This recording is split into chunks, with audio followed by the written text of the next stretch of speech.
Hi, I'm Greg Crawford with the Friday News Dump, brought to you by World News Trust. The International Climate Change Conference has begun in Paris, France. There are probably 100 police on the streets for every conference attendee. People cannot drive into or out of the city. Public transportation is free, but the powers that be don't want anyone to use it, so good luck getting to work, la Parisiennes. But why do they always hold these events in crowded cities? There are chateaus, civic centers, and resorts in the suburbs and rural areas that could surely accommodate all 150 heads of state and their entourages, and they'd be a lot easier to patrol and protect than a city the size of Paris. Maybe they just do it because they can, and it's fun to piss off Frenchmen. Who knows? On this side of the pond, there are plenty of pissed-off Republicans who still express support for the moronic belief that climate change is a hoax.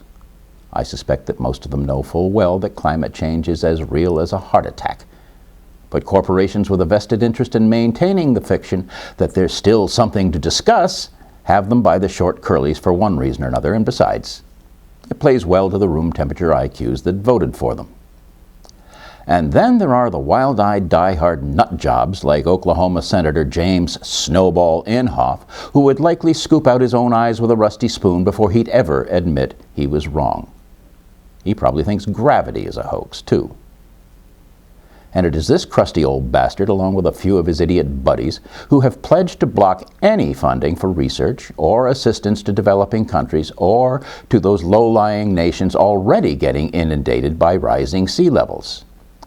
Inhofe is a seething furnace of malice whose bald-faced lies have severely hampered the dissemination of accurate information regarding global warming and the attendant climate change that is going to wreak havoc on this planet, both environmentally and socially. Is going to? Hell, it's already happening.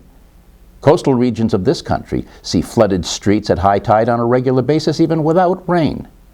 Island nations like the Maldives and many others are losing significant amounts of coastline to sea level rise, and some have begun evacuating people permanently. That nest of lying vermin, Fox News, has contributed immeasurably to the disinformation campaign funded by fossil fuel interests who are perfectly happy to kill your children to make a buck. They think of you as acceptable collateral damage if they bother to think of you at all. Glaciers around the Arctic and the Greenland ice sheet are melting at rates far above what had been predicted. Even the melting of Antarctic ice is accelerating much faster than climatologists ever thought possible. And melting permafrost in Siberia is resulting in the explosive release of vast reserves of methane hydrate that had been safely sequestered there until now. So the mental defectives that still deny the existence of global warming don't have a single valid argument, and their obstruction of meaningful efforts to mitigate the adverse effects of climate change are putting all of our lives at risk. I don't know about y'all, but I am not okay with that. So here's hoping that the International Climate Change Conference actually accomplishes something. If not, how long can you tread water?